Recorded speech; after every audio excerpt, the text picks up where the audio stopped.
श्री महाभारत द्रोण पर्व पुष्प 16। सात्यकी को आता हुआ देखकर श्री कृष्ण ने अर्जुन से कहा, कौन्तेय, तुम्हारा प्यारा सखा और शिष्य सात्यकी सैन्य महासागर को पार करता हुआ तुम्हारी ओर आ रहा है। मालूम होता है कि धर्मराज ने तुम्हारी सूद लेने के लिए भेजा है। इस समय वह कार्य सात्यकी ही कर सका है। मार्ग में द्रोण, कृतवर्मा आदि अच्छे अच्छे महारथियों को पहलकर यहाँ तक आ पहुँचा है।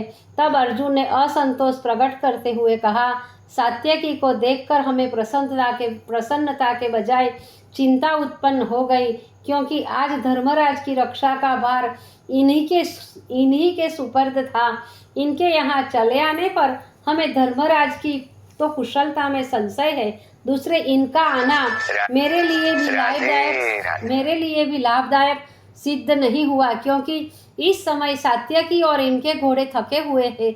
इधर भूरिश्रवा उस पर आक्रमण तो करने की ताक में है। ऐसी दशा में मुझे इनकी रक्षा करनी होगी। इधर सूर्य ढल चुका है और मुझे जयद्रथ का वध अवश्यमेव करना ही है। श्री कृष्ण और अर्जुन यह बातें कर ही रहे थे कि भूरिश्रवा ने बड़े उत्साह से सात्यकी पर आक्रमण किया। दोनों एक दूसरे पर भयंकर बाण वर्षा करने लगे। दोनों ने एक दूसरे को विरथ कर दिया और फिर ढाल तलवार लेकर भयंकर युद्ध करने लगे।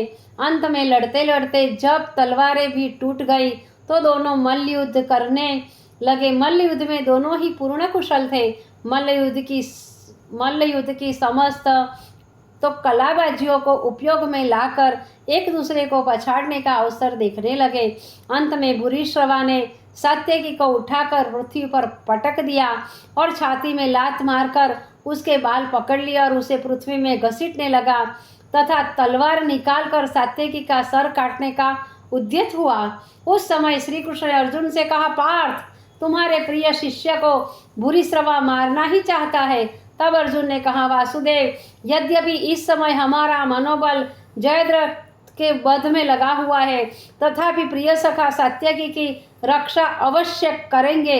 यह कहकर अर्जुन ने एक पैने बाण से भूरिश्रवा की वह भुजा काट डाली जिसमें कि वह तलवार लिए हुए था। इस कांड को देखकर सभी लोगों को बड़ा दुख हुआ और स्वयं भूरिश्रवा भी सात्यकी को छोड़कर अलग खड़ा हो गया और अर्जुन को बुरा भला कहने लगा।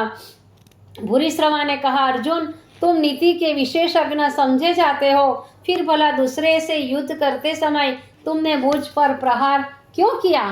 तुमने सत्पुरुषों के करने योग्य काम नहीं किया। ऐसा काम तो दुष्ट प्रवृत्ति के मनुष्य ही किया करते हैं। तुम संसार विख्यात उज्ज्वल और परम पवित्र कुरुवंश में उत्पन्न हुए हो और तुम्हारा स्वयं का आचार भी पवित्र है, फिर भी तुम अपने प्रधान क्षत्रिय धर्म से क्यों डिग गए? हमें निश्चय हो गया कि यह कुबुद्धि तुम्हें श्री कृष्ण की संगति करने से ही उत्पन्न हुई है। तुमने अयश को प्राप्त कराने वाला कार्य कृष्ण की सम्मति से ही किया है। अर्जुन ने कहा, राजन, आप युद्ध, धर्म और समस्त शास्त्रों के मर्मज्ञ हैं, फिर भी आप बह की बातें क्यों कर रहे हैं? आप निरर्थक ही हमारी और श्री कृष्ण की निंदा कर रहे हैं। युद्ध में राजा का तो कर्तव्य है कि वह अपने कुटुंबी, संबंधी व प्रियजनों की रक्षा करे। ऐसा करने से राजा की भी रक्षा होती है। इसी दृष्टिकोण से मैंने सात्यकी की भी रक्षा की।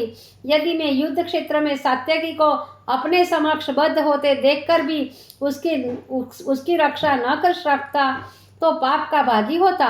और हमारे इस व्रत से सभी परिचित है कि यदि मेरे पक्ष का कोई भी योद्धा मेरे बाणों की पहुंच के अंदर होगा तो उसे कोई योद्धा मार नहीं सकता। मेरे इस व्रत को जानते हुए भी आप मेरी निंदा कर रहे हैं। मैंने आपकी सशस्त्र भुजा को काटकर अन्याय नहीं किया। निशस्त्र और विरथ बालक को 6 महारथियों ने मार डाला। इसे आप क्या कहेंगे? धर्मज्ञ तो इस कार्य को अन्याय और अधर्म ही कहेंगे। उस समय आपकी यह धर्म बुद्धि कहाँ थी जब आपने अभिमन्यु को मारा था? अर्जुन की इन बातों का भूरिश्रवा ने कोई उत्तर न दिया और आमरण उपवास की प्रतिज्ञा करके योगासन में स्थित होकर परब्रह्म का ध्यान करने लगे।